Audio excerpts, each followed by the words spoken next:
Hello everybody, this is Laura with McLeod Homestead, and today I am back in my mother's garden where we are currently redoing all of it to get it ready for her to be able to raise bed in the springtime.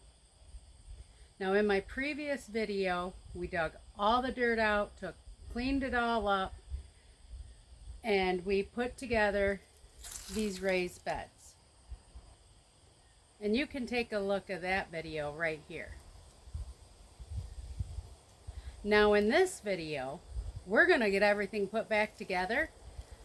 These are not in their final resting place. I will show you how we are going to do all of this.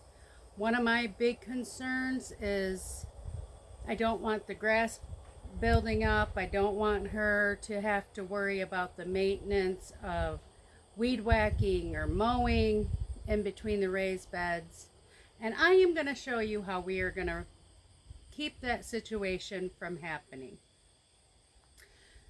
So come along with me, and it's time for me to enjoy some warm weather, what's left of it before our winter hits, and get working and getting this done. What we are going to use on the ground before we put the raised beds down is weed fabric. Now I've got a couple of them here and I want to show you. This is the cheaper stuff you buy. It's thin. I don't know if you can see that it's thin. You can buy even thinner stuff. The problem with this, and I had this down before in here for her, over a couple years, the grass comes through, it pokes holes through, and it's effective for a year or two, but not anything long term. Let me show you what I am going to use. The stuff that I have is what I've used in my big garden before I went to raised beds. I still have some of it down, and it's probably been 7 or 8 years, and I still to this day do not have weeds coming through.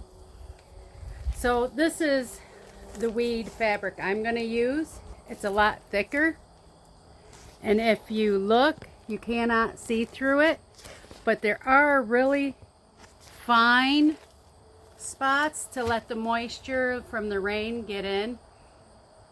But I have had no issues with weeds coming through on it. It's more of a plastic material. So I am going to put this all down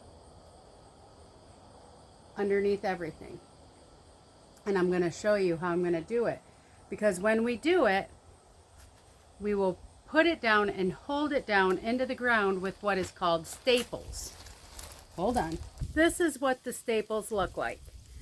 They got 2 sharp points. You put it over the material, you tap it down into the ground. Try to keep it down flush with the ground. I have never had a problem with one of these being pulled up.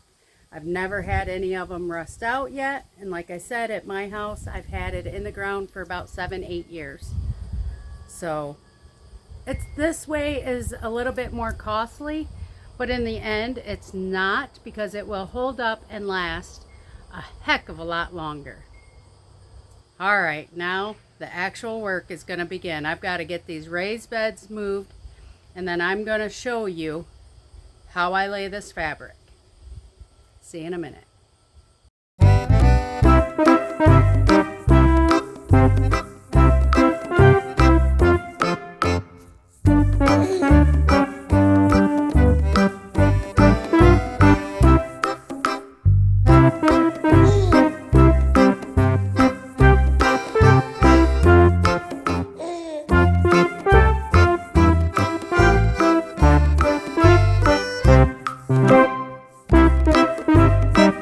Now that I have this one cut the length I want, I do a little extra, because as you can see on this one, I fold it over, and you want to go over at least 1 inch onto the other piece. So this is not stapled down yet. I will fold this corner over Pull it nice and taut.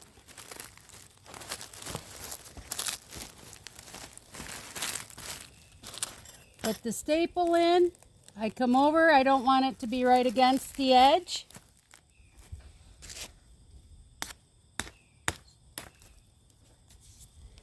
And then I just hammer it down.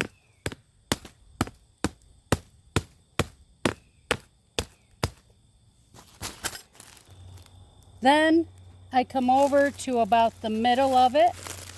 Again, I folded it over. These ends, I go across.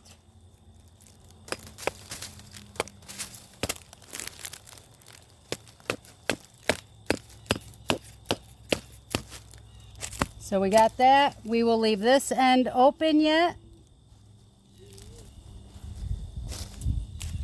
As I work down, you will pull this tight, and you want to keep this in line. It's still overlapped, good.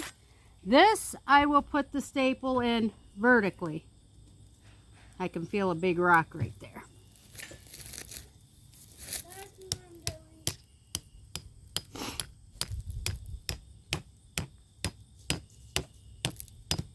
This really is simple and easy to do, but I will work my way down. Probably about every 2 to 3 feet I put a staple.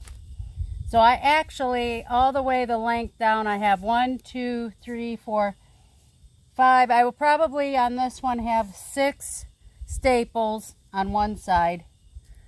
I do not put it in the middle going down because the weight of the raised beds will hold that all into place. All right, now that we have the black fabric down and I've got the raised beds all measured where she wants them, as you can see, there is space like this, which means there are some high spots. I'm going to have to take the hoe in there and just kind of scrape, get a groove, so that way it sits more level. Otherwise, we're going to have dirt coming right out of the end.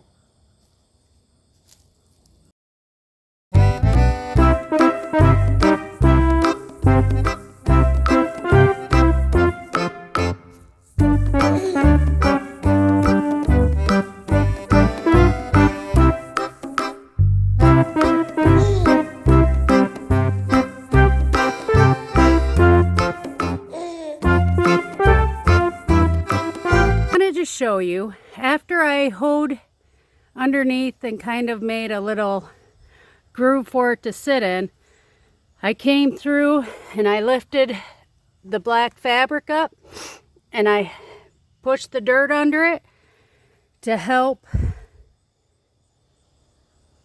keep the dirt when we fill it from coming out. All right, everybody. We are finally ready to start filling some of these beds. I have one other bed that I haven't placed yet. So there's little things, but these 3 we are going to start filling now. I am going to alternate a layer of straw, and I'm using straw because it does not have seeds in it. That way it can break down over winter. Then I'm going to do a layer of dirt. And I'm just going to keep layering that until we get it filled. Here we go.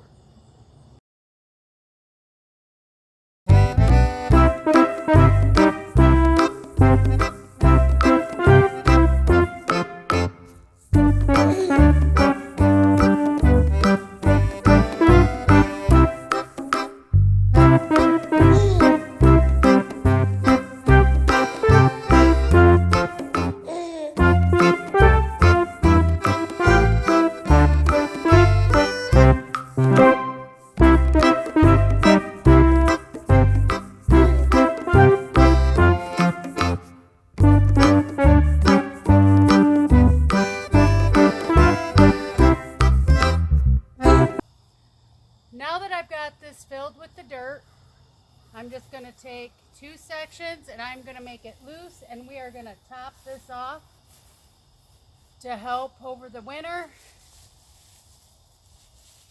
And then this bed will be done. And I will have 3 more to go.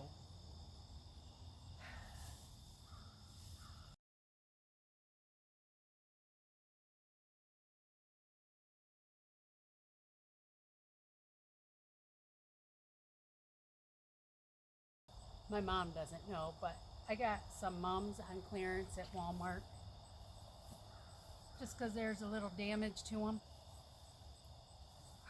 So we're going to surprise her with a little bit of flour so she has some prettiness for the fall.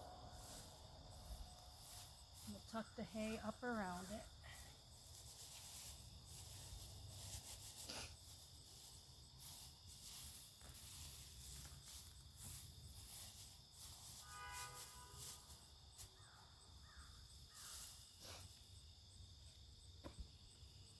And there we go. We have one all done.